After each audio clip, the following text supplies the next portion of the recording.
Welcome back to All Books UG, everyone.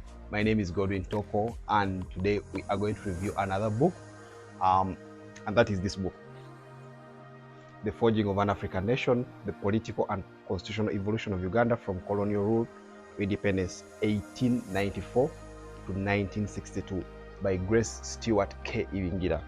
Now, this is a 1975 book publication, I should say, by Vikings. And Ibingira, of course, is a figure that is known to most Ugandans, especially because of the fact that he designed the Uganda national flag. So this book is by Macmillan Company, Canada. In East Africa, it's published by the Uganda Publishing House, which I think is now defunct. And in the US, it is by Vikings. So it's a very old book, to the point that I couldn't find a new copy and I only had to order for a used copy. Now, that used copy fortunately also had its own advantages. So the first thing is that it's an autobiographical copy. This is Grace Ibingira's signature and some compliments that he had for the former owner. And then it also came with a letter. So the former owner also happened to be his professor at the University of Wales. So he wrote this letter to him on 8th September 1975 and signed it.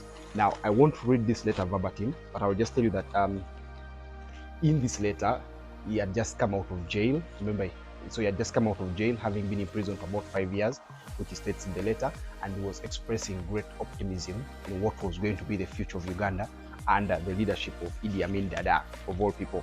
So Idi Amin Dada released him from jail. So that's why he was saying these good things about Idi Amin Dada and hoping that Uganda was going to be on the right trajectory for a takeoff. Unfortunately, that didn't go according to plan, as he even himself realized later, and had to go into exile.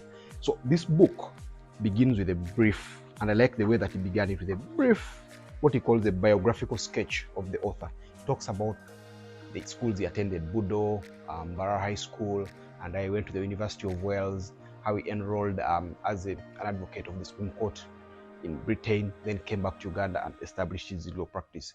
Said he was never interested in politics at first, but eventually, when he was elected to a legislative council seat in Ankole, he eventually joined the politics. So that is his brief biography. And then, of course, he talks of how he fell out with Obote and ended up in jail together with 4 other ministers, and I was released in 1971 by Idi Amin Dada, and that is why he expressed that when Amin came to power, things were going to look good. Amin even went to the point of employing him as Uganda's permanent representative to the United Nations. But of course, like I said already, it didn't go according to plan. Eventually, he had to go into exile. And when Lule became president in 1979, he was actually appointed a minister first for about 12 days, Minister of Information. And then after that, he was appointed again Uganda's ambassador to the UN. Now, that last part is not stated in this book, the appointment of Lule, how he fell out with Amin, because this book stops at about 1975, 1973. Nothing beyond that is recorded in this book. So, also the book is not entirely about him. Yeah, there's that sketchy background of his, but the book is about the constitutional history of Uganda. So, it traces most of the things that happened in Uganda from 1894. 1894 is the year Uganda became a British protectorate, and 1962 is the year it became independent. So that's why you see those particular years stated here, marked clearly. So, if you get this book, these are some of the very important things, some of the very interesting things you will learn. First, I like the way he started it by talking about Uganda's climate, the setup, the people. When you're writing to an audience that is not predominantly Ugandan, I think that is good. You introduce them to what this country looks like. So by reading this book, you'll get a feel of what Uganda looked like. Not per se what it looks like today. I mean, perhaps not much has changed, but how it looked like then in terms of the environment, in terms of the people and things like that. Now, into the book, he starts next by talking about how colonialism came to be in Uganda, how they applied indirect rule. And indirect rule is something that he dedicated so much time to analyzing in this book. He talks of why it was problematic. For instance, he has a problem with indirect rule in the sense that he says it is why Ugandans remain very ethnic in their understanding and perception of life today.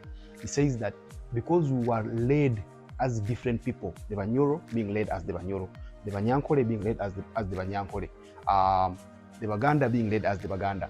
It goes without saying that we then developed tribal nationalism. Yeah, we became strong people within our tribes, and so it talks about that.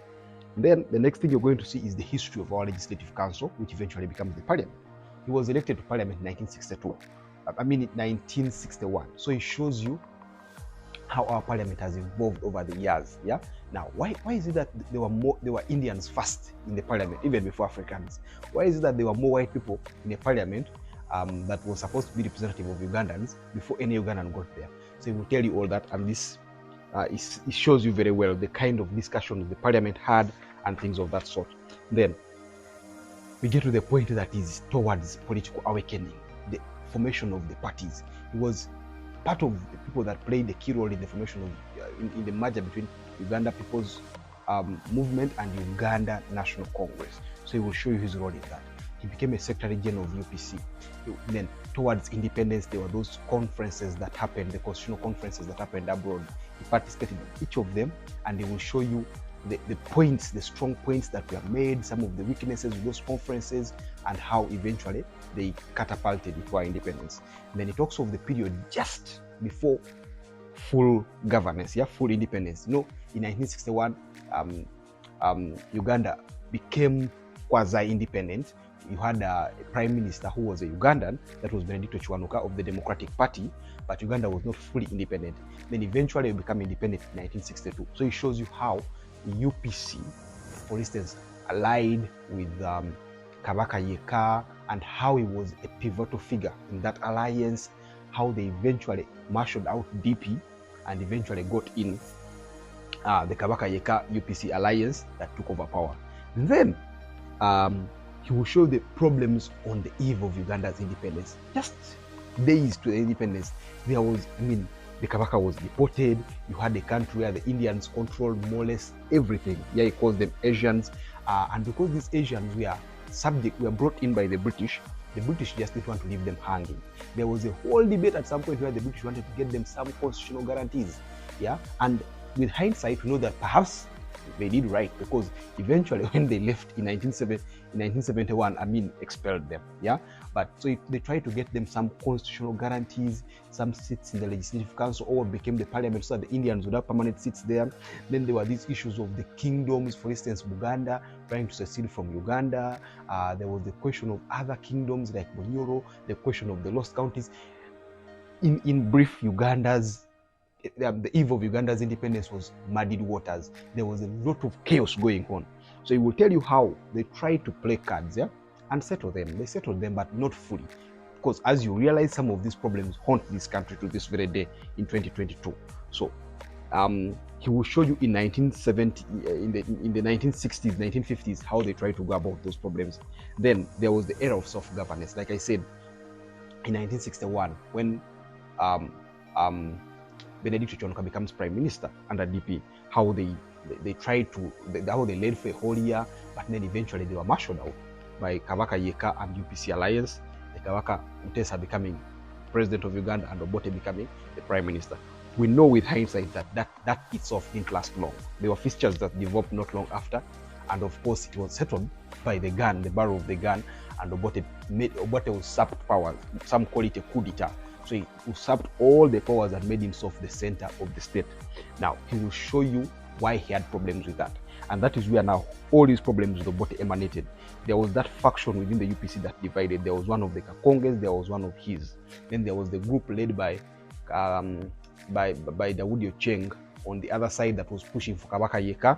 And eventually Obote settled the scores because he was imprisoned together with the four ministers and spent his time in prison until it took President Idi Amin Dada to come and release him. And like I said at the beginning, he said very, very good things about Idi Amin in this letter, and that could be part of the reasons why he said those very good things.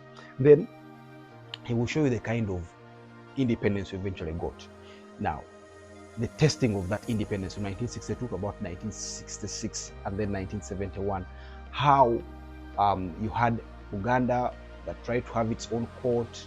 Then you have the Legislative Council playing certain roles that ordinarily one would argue should be played by the central government. How Buganda had its own police. Definitely, if you see it with hindsight, if you see how power relations play out in countries of Africa, this was a recipe for disaster, and eventually it came out busting and things didn't go well. So this is a very, very important book, I want to say again, especially for people who are interested in Uganda's history, especially the constitutional history. As a lawyer, he wrote this book with that should I call it bias, or guided by his legal opinions, looking at things from the legal perspective. So it's a very important book for lawyers. Then even historians, you love this book. People who love general reading of Uganda's history, this is a very important point to start. Also there are things about East Africa as a whole. So we'll talk about the East African Federation towards independence. How was that playing out from the Ugandan perspective? So I'm sure you also like this book.